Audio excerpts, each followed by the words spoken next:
And then parents have a twofold job.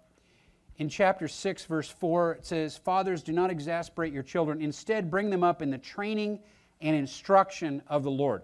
Instruction is information related. Training is skill related. And in this case, it's passing on to your kids what the Lord has given you. The Lord has given you information. The Lord has given you life skills. You've been through it. You know how it's supposed to go. Give that to your kids. Give them a gift. Train them. Instruct them in the Lord. Now, how does this all relate to each other? I diagram it same way.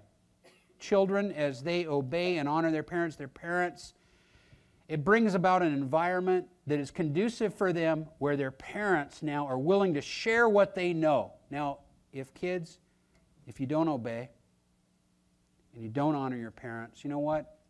It's not good for you. Because parents are going to pull back. They're going to say, I got more information to share. I got more to give, but I'm not going to give it to you. You're not listening. You don't care.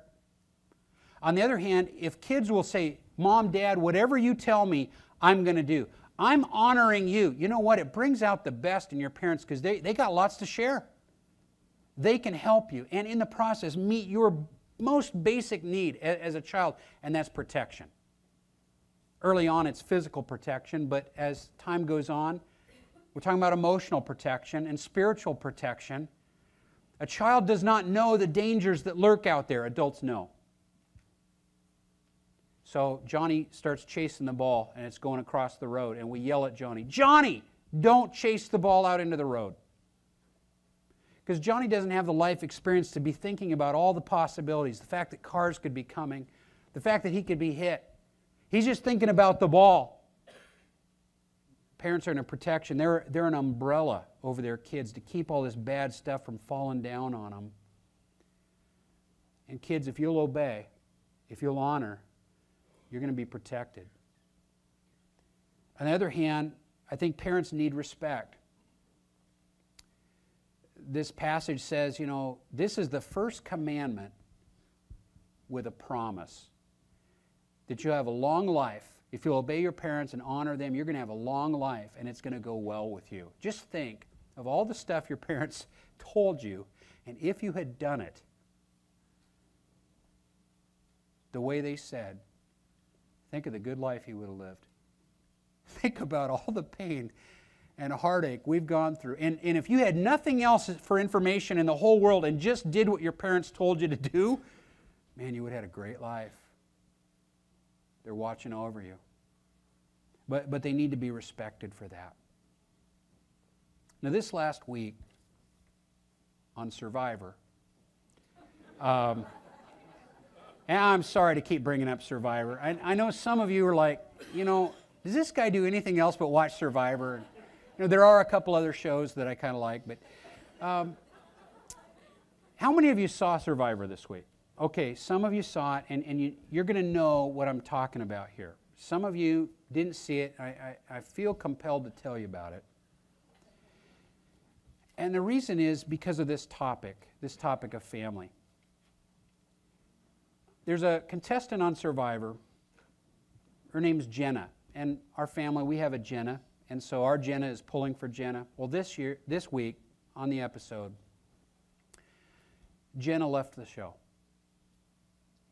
And she didn't get voted off.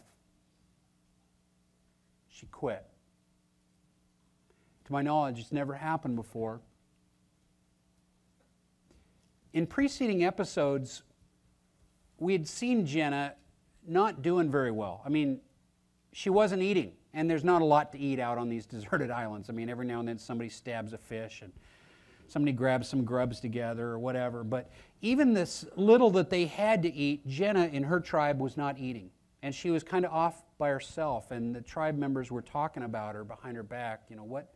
I don't think she can hack it. I don't think she's up for this. Well, this week, we found out why. She comes to this challenge, this immunity challenge. Whatever team loses, they're going to have to get together and vote one of their tribe members off. But before they even do the challenge, Jenna says, "I got to leave. I can't do this. I need to go home." say, well, what's going on? She says, well, before I ever left to do this, my mom was admitted into the hospital with cancer. And she said to me, Jenna, you go. You pursue your dreams. You go for the $1 million. And she said, and I came here. But she said, I cannot play this game. Ever since I've been here, I've been thinking about my mom. Women are very intuitive, and she says, I feel like she's not doing well. I feel like I need to be back there. If I were to win this game but not be there at her bedside at this time, it wouldn't be worth it. Now, the host of the show asked some of the other participants what they think.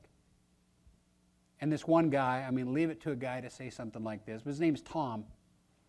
Tom says, well, I told my family before I left, if somebody dies, don't call me. I'm going for the $1 million. I'm going, oh, great, you know. Nice black guy for all of the male gender right there. But, you know, most everybody else in the game, they got it. They understood. They gave her a hug. She walked off the beach. She got in a boat, and she left. Now, the show ended this week with a black screen.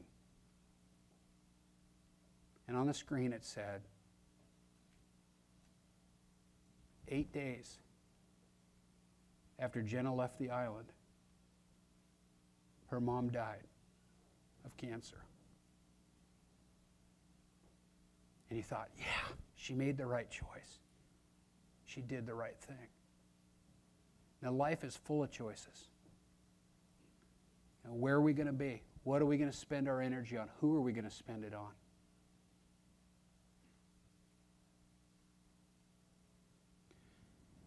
If you knew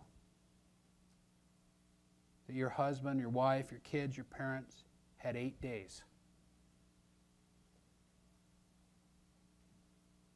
how would you treat them?